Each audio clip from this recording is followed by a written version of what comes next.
민주당이 이 코인 가상 자산에 대한 과세를 원래 내년 초부터 시행하기로 했던 거를 2년 더 유예하기로 결정을 했습니다. 예, 이거 그렇습니다. 왜 민주당이 이번에 이렇게 2년 더 추가적으로 유예를 하기로 한 건가요? 이게 금투세하고 비슷한 건데요. 지금 코인 투자는 특히 청년층이 한 800만에 이른다고 합니다.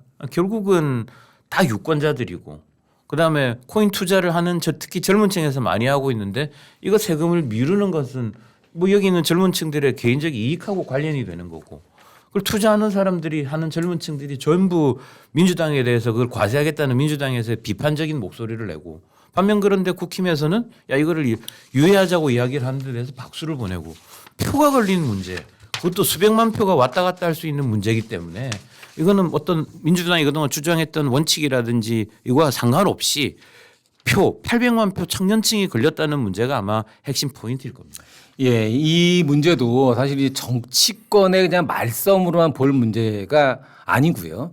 어떻게 보면은 지금의 국민의힘으로 상징되는 보수 정당 그리고 이제 민주당으로 상징되는 이 좌파 성향의 정당들이 원래 자신들 정체성이라는 게 있습니다. 그래서 기본적으로 보수 정당들 같은 경우에는 좀 아까 얘기했던 규제를 적게 하고 정부가 시장의 개입을 적게 해서 시장의 활력을 찾게 해서 여기서 이제 어떤 생산성을 좀 높이자 이런 것들이 보수 정당의 특징인데 이번 같은 경우에는요 금투세 폐지 문제 그리고 가상자산에 대한 과세를 2년 더 유예하자고 주도한 게 바로 국민의힘이고 한동훈 대표입니다. 한동훈 대표가 뭐라고 얘기를 했냐면요.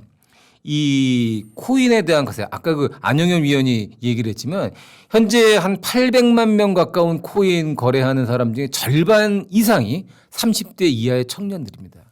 그러니까 이 30대 이하 청년들이 왜 이렇게 코인에 몰리느냐 이건 여러분들 다 아는 문제지만 일단 30대 이하 청년들이 근로소득에서도 많이 밀리고 게다가 우리나라의 가장 큰 자산인 부동산 시장에서 이미 멀찌감치 멀어졌기 때문에 일확천금을 할 수 있는 거는 코인밖에 없거든요. 그렇기 때문에 800만 명이 넘는 코인 시장에 뛰어든 사람 중에 절반 이상이 30대 이하입니다.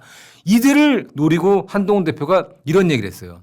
코인 과세를 추진하는 민주당은 바로 청년들과 싸우겠다는 거다. 그러면서 코인에 대한 과세를 청년세라고 이름을 붙였습니다. 그러면서 민주당을 막 압박을 해요. 압박을 하니까 민주당이 어라 이러다가는 이거 30대 청년들 우리 코인을 하고 있는 800만 명한테 우리 표 다 떨어지겠다 싶어가지고 이재명 대표가 금투세 폐지에 이어서 코인 과세 2년 유예라는 카드를 덥석 뭅니다. 조그만 법 하나 만드는데도 그냥 물고 뜯고 싸우던 그리고 서로 그냥 정쟁으로 날이 새는 여야가 이 이해관계자 숫자가 많다고 이들의 표가 많다고 해서 나라 살림을 걷어낼 수 있고 제대로 세금을 걷지 않아야 된다는 이런 정체성에 걸린 문제에 있어서는 서로 정체성이고 뭐고 필요가 없는 것 같아요. 이게 2020년 코로나 때 그 지원금의 효과가 되게 컸던 것 같아요. 그때 총선 직전에 2020년 4월 총선 직전에 정부가 돈을 쫙 뿌리지 않습니까? 그게 아마 결정적인 영향이 큰 것 같은데 그 이후로 보면 딱 8대 2예요. 이게 사람 수가 많은 거, 유권자 수가 많은 것에 대해서는 여도 야도 가릴 것 없이 이쪽에 대해서는 큰 목소리를 못 냅니다. 예를 들면 지난 문재인 정부 때 이렇게 보면 지금 통과됐지만 간호법 대 의료법. 예를 들면 간호법은 간호사가 한 40만이 되고요. 의사들은 한 10만이 되지 않습니까? 그럼 당연히 간호법 40만 쪽으로 갑니다. 그다음에 지금 이야기가 뭐 통과되고 뭐 추진하려고 하는 그 쌀 문제, 쌀에 그거를 하는 그 농업법 그 개정 같은 경우에도 우리나라 농업 인구의 절반 이상이 벼농사를 짓습니다. 그러니까 당연히 거기에 보조금을 더 세금으로 주자는데 더 이야기를 하는 거고요. 그다음 부동산세도 이전에 이거를 민주당은 처음엔 재미를 봤어요. 예를 들면 종부세 이런 게 90%의 세금이다. 아니 90%는 안 내고 10%만 내는 세금이다. 그러다가 이게 점점점 늘어나면서 내는 사람이 많아지니까 이해 당사자가 많아지니까 거기서도 슬그머니 뺍니다. 결국은 지금 정체성과 관계없이 여도 야도 이게 많은 사람들이 다수가 원하는 이유 어떤 목소리에 맞추려고 하는 게 그게 결국은 포퓰리즘이고 거기에 맞추다가 망한 나라가 아르헨티나하고 그리스 아닙니까? 거기에 대해서는 여야 구별하지 않고 걱정해야 될 이야기입니다. 지금 세수 펑크가 30조인데 뭐 둘 중 모두 여도 야도 일단은 세금 깎아주면은 그 이해 당사자들은 다 좋아하니까요. 거기에 대해서는 전부 온정적으로 가고 이 큰 틀에서 보면은 걱정한 대목이라고 할 수 있어요. 예, 예전 같은 경우에는요, 보수 정부가 나라 곳간을 열심히 채워 넣습니다. 그래서 국민들한테 좀 욕을 먹어요. 그러면 좌파 정부가 들어서서 이걸 야금야금 써서 인심을 씁니다.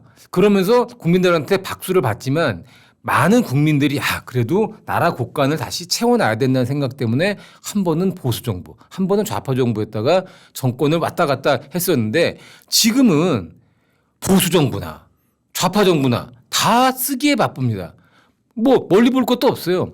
윤석열 정부 들어서도 매년 세스펑크가 계속 나고 있고요. 그리고 계속 나라빚이 기하급수적으로 늘어나고 있습니다. 보수 정부를 뽑아놨더니 나라 국간 채울 생각, 뭐 채우는 것까지는 바라지도 않아요. 그냥 좀 덜 쓰기를 바랬는데 뭐 경쟁적으로 쓰고 있어요. 그렇기 때문에 이런 일이 벌어지는데 자, 김홍수 의원.